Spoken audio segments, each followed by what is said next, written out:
అదంతా వద్దు, ఫోటోలు చూపిస్తా ఉండు. నువ్వు చెప్తున్నావు కదా, ఇప్పుడు పెట్టావునే మేము ఫోటోలు చూపిస్తా ఉండు. మేము ఉన్నాం, ఈ ఊర్లోనే ఉన్నాం. ఈ రోజు వచ్చావు నువ్వు, మొన్న వచ్చావు నువ్వు.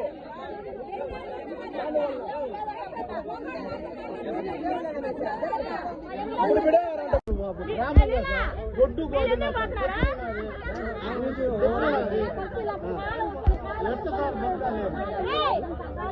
ఎట్లా బతకాలి సార్?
నమస్తే, నేను మీ కిరణ్ కుమార్. దేశం కోసం, ధర్మం కోసం, సనాతన ధర్మ రక్షణ బోర్డు సాధన కోసం ఈరోజు మరొక గుడిని రాత్రికి రాత్రి నేలమట్టం చేశారు.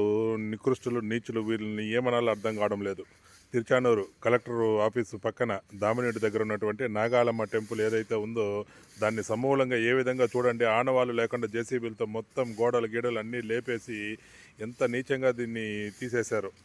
అక్కడ మనకు ఆ డంప్ అంతా తీసుకెళ్ళి ఇక్కడ వేశారు చూడండి, ఆడ కనపడుతుంది. అదే గుడికి సంబంధించిన మొత్తం గోడల గిడలు అన్నీ సంబంధించిన గుడి అన్నీ అక్కడే వేశారు. 4 రోజుల క్రితం తిరుచానూరు దగ్గరే వారాహి అమ్మవారి గుడిని ధ్వంసం చేశారు. మళ్ళీ ఈరోజు ఇక్కడ ఈ గుడిని నాగాలమ్మ గుడిని ధ్వంసం చేశారు.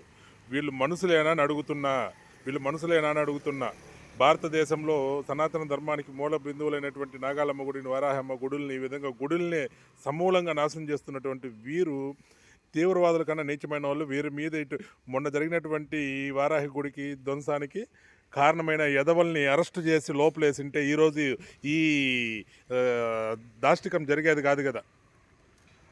దానికి ఉపయోగించినటువంటి జేసీబీలు ఏవైతే ఉన్నాయో వాటిని సీజ్ చేసి దానికి కారణమైనటువంటి వారిని అరెస్ట్ చేయకుండా గాలికి వదిలేసి ఈరోజు మరి ఒక గుడి ధ్వంసం అవడానికి కారణమయ్యారు మన తిరుచానూరు పోలీసులు.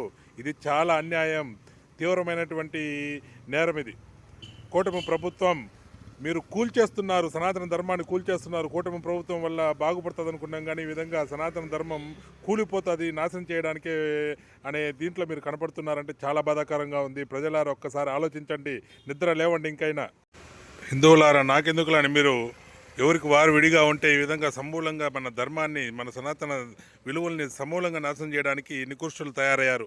గతంలో ఒక విగ్రహం పడిపోతేనే ఈ కూటమి ప్రభుత్వం మొత్తం గగ్గోలు చేశారు, ఒక విగ్రహాన్ని ధ్వంసం చేస్తేనే. అలాంటిది ఇప్పుడు ఏకంగా గుడినే నామరూపాలు లేకుండా చేస్తుంటే కూడా ఏమి పట్టించుకోకుండా ఉండారు అని అంటే ఇది ఎవరు చేస్తున్నారు ఈ నికృష్టమైనటువంటి కార్యాలు? దయచేసి ప్రతి ఒక్కరు ముందుకు రావాలయ్యా. కలెక్టర్ గారు, ఎస్పీ గారు, చంద్రగిరి ఎమ్మెల్యే నాని గారు, చూడండి ఈ దౌర్భాగ్యం మీ కాన్స్టిట్యున్సీలోనే జరుగుతుంది. ఇంకైనా మీరు మేలుకోకపోతే తగిన